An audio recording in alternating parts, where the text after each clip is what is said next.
It's Rupel Boom. Many things have changed. Yes? And we have progressed far into the future here, 12th of December 2026, in our first season in our brand spanking new ground, still not called the L-Shot Stadium. Don't really want to call it the L-Shot Stadium at this moment in time, because the team is trash. The team is so trash. And I think the great L-Shot name really shouldn't even be labelled towards this. It is so disappointingly bad. But then again, it's got to a stage where I've made it bad.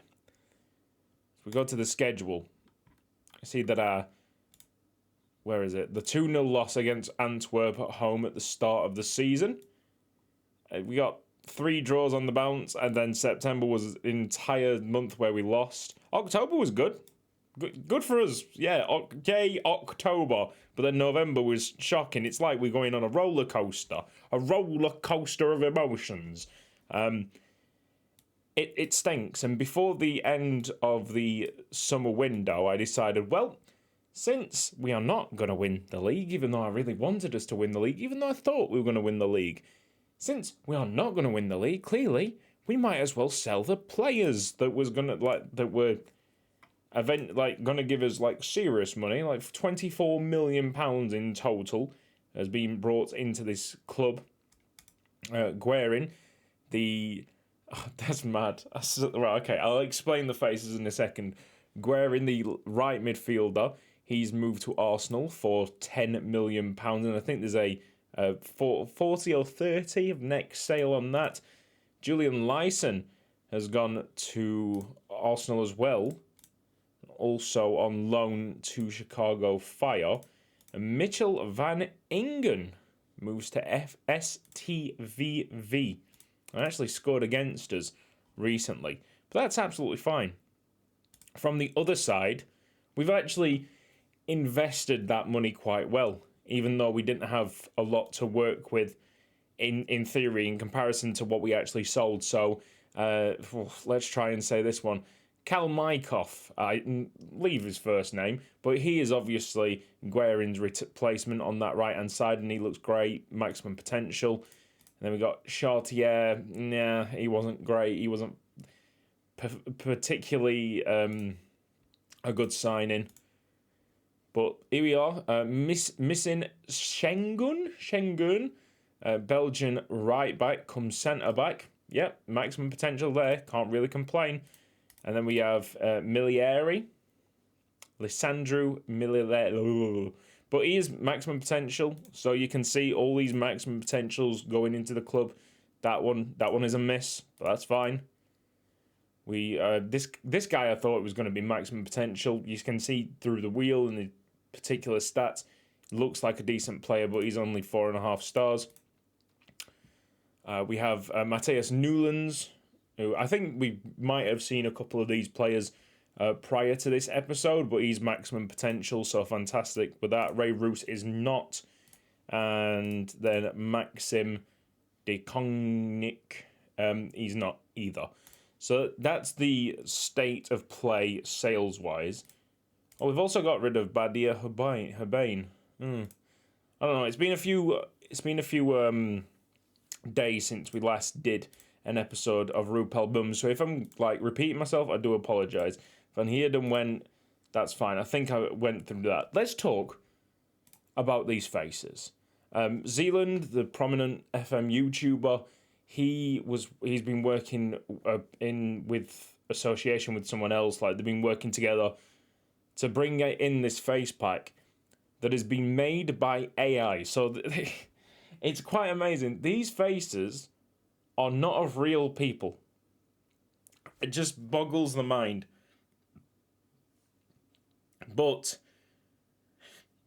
quite astonishingly, they've worked it out. They've assigned these AI made faces to certain ethnicity folders.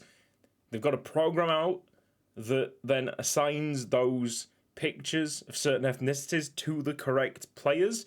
It is absolutely extraordinary, utterly bonkers. It's the greatest face pack that I've definitely seen. It brings realism. So some regions like Alfred Van Heerden has a face. Our old centre-back, South African centre-back, that's him. That's Alfred. And you go to Elshot. You want to see Elshot? Of course you want to see Elshot. Who doesn't want to see Elshot? There's Elshot, man. Smiling away at Last Linked, or whatever the hell the name is. But it's absolutely outstanding. I've never seen the likes. And the program works pretty smoothly. It took a little bit of time to get used to them. Used to how it handles and that. But honestly, I'm so amazed at the work that's gone into it. Quite amazing stuff. So congratulations, Zealand, and everybody that's been involved in that. More changes. We've also got a new skin, which you might have seen. Preferences. So this is the Dark Polish skin 2.1. I think it's the best skin currently. Other than this, you're probably just talking about the normal FM skin. The normal FM skin's like crushing most of the custom ones at the moment. I'm just not really fancying it. TCS is not, seems to not be making a skin this year. Doesn't seem interested in making a skin this year. So I'm just having to look elsewhere, and elsewhere has brought me here to this very, very interesting number from Dark Polish. Is that the name of the skin? Is it Dark Polish? Dark Polish, yeah. Okay. So what we got in store in this absolute dreadful season, we'll call it the Elshot Stadium next year. What we'll say is that the first year we were considering names for the stadium. The whole fans were considering names for the stadium. And then next season we will put it into place. 100%. Right now I just want to get through this because it's such a bad season, obviously. We're 15th. Like, that's how bad it's got. We are 15th. We're so terribly crap. I know that last season, I believe, there was a huge gaining momentum here in February to March time, where we started flying up the leagues. Even that would not help us in a significant way. And we've got potentially the most difficult game here. This is why I chose this game, because it is the most difficult game of them all. Away against Genk, honestly. Or maybe away against Bruges. But one of them two, you dread to play against them. Oh, there's an instant result button. I'm not using instant result at any point until things get way further down the line where they're just like non-fixtures, basically. But every fixture counts at the moment. That's quick pick. We talked about Blom before? Swear Blom's a recent signing. Let's have a look at transfers. Clearly not there. Yeah, Blom from Club Bruges. We must have talked about him because he was at the start of the season. But he's developing quite nicely. He's like our front guy now. We really need to kick on. Like this team is far better than the many teams that I've had in this league. Maybe not the second place one. That being said, it probably is. By the way, here's Yora de Wolf. What a legend. What a guy. It does look like Yora. If you said his first name was Yora, you'd be like, yeah, Yora de Wolf. Team selection. Quick pick. This is going to be the first time that I go into a game with the new skin, so I might not know where a particular thing is. Whatever. So there's been loads of improvements to this overall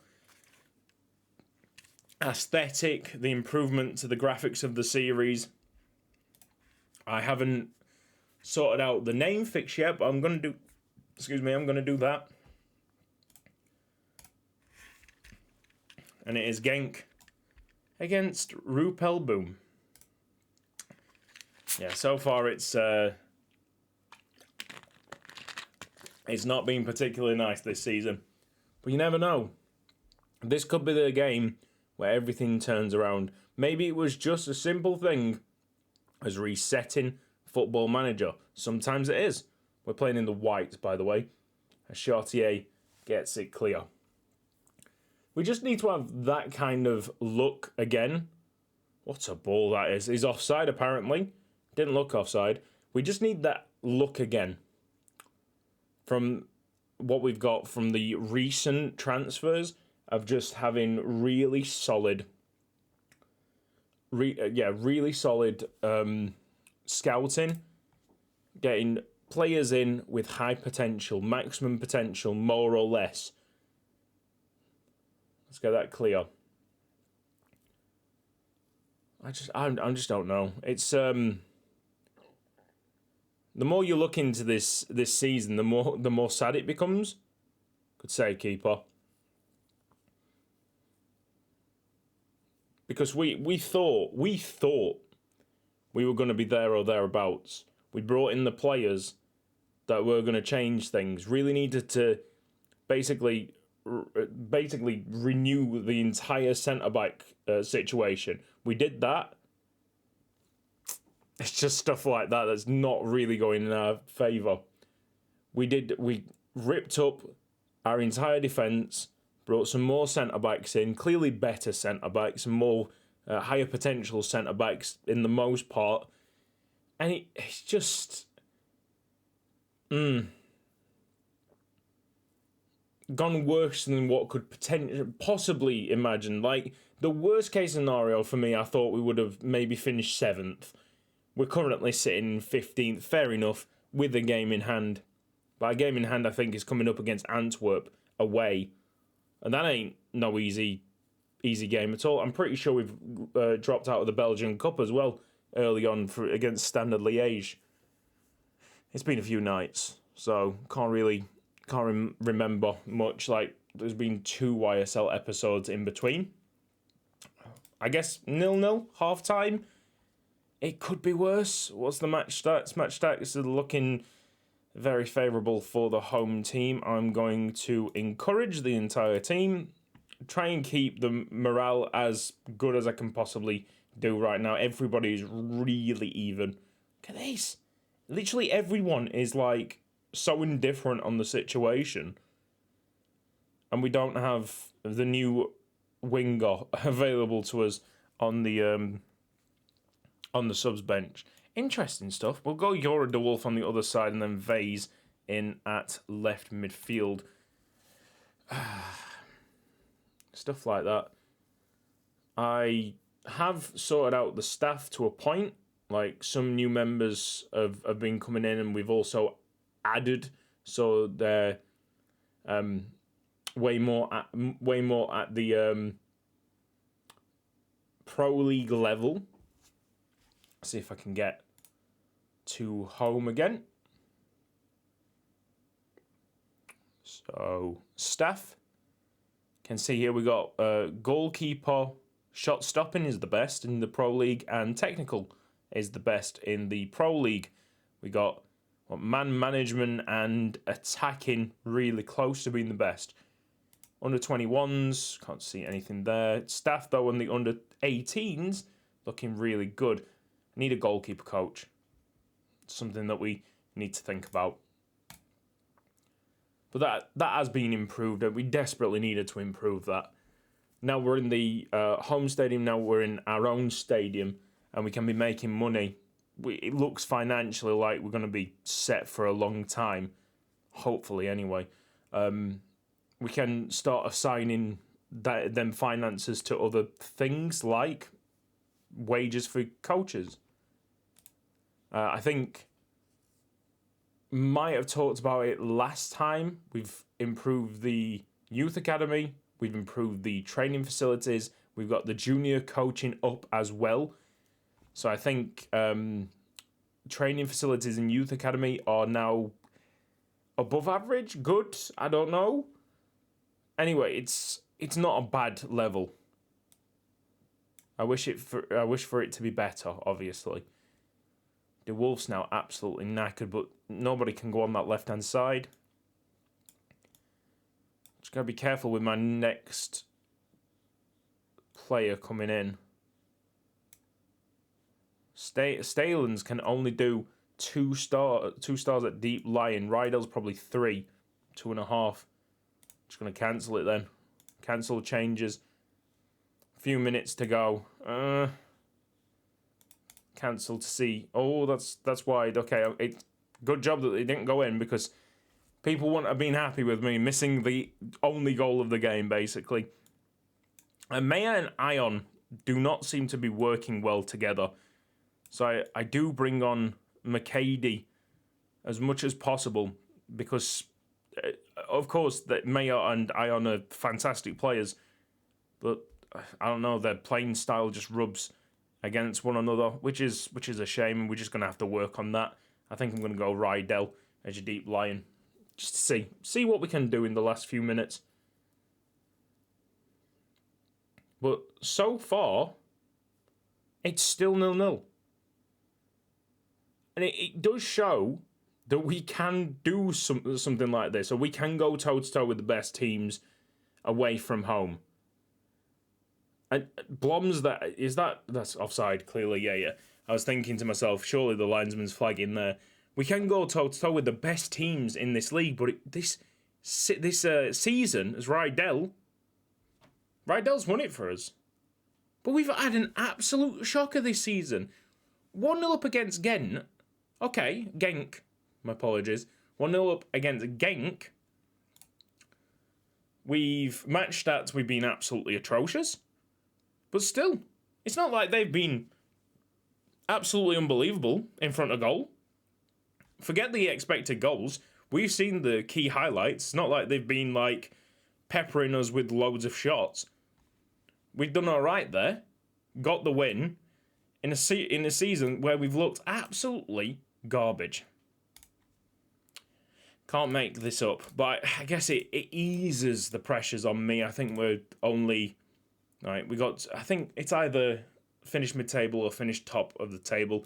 I'm not too bothered about it. Oh, talking about all that stuff, about where we expected to go at the end of the season. We do have the in-game editor on. You can see here, nothing has been ticked. Obviously, I'm just trying to play this as smoothly as possible. In my normal saves, and we are playing this like a normal save, but like posted onto YouTube as well, there comes a point where it's like, okay, I can't see this manager being sacked unless it becomes like a disaster if it gets to X position. And for me, I think Rupel Boom, if we win the Belgian league, then, I mean, obviously, if we ever get into trouble in terms of like the board would potentially want to sack us, become unsackable, can be ticked if we win the league beforehand. I think if you take a team like Rupel Boom from the 3rd tier of Belgium up, win the Belgian league with them, I think the board then turn around and go, actually, yeah, I think he knows what he's doing. We'll just leave it to him. Like the Eddie Howe situation at Bournemouth is a perfect example. The only way that he was going to leave that club was if they got relegated from the Premier League. Anything else, he would have stayed at that club over and over and over again. So that's what I'm thinking in my head. Obviously, some boards are a bit more ridiculous. But I'm just talking normally, in general, if you take a 3rd tier side and win the league with them, the board should be happy with you and should stay. You know what? You're staying around. Mauricio on loan. He's been on loan in Brazil. He's really developing. Like, I thought he was done for, but he's developing so quickly. It's a great idea to loan him out back to Brazil.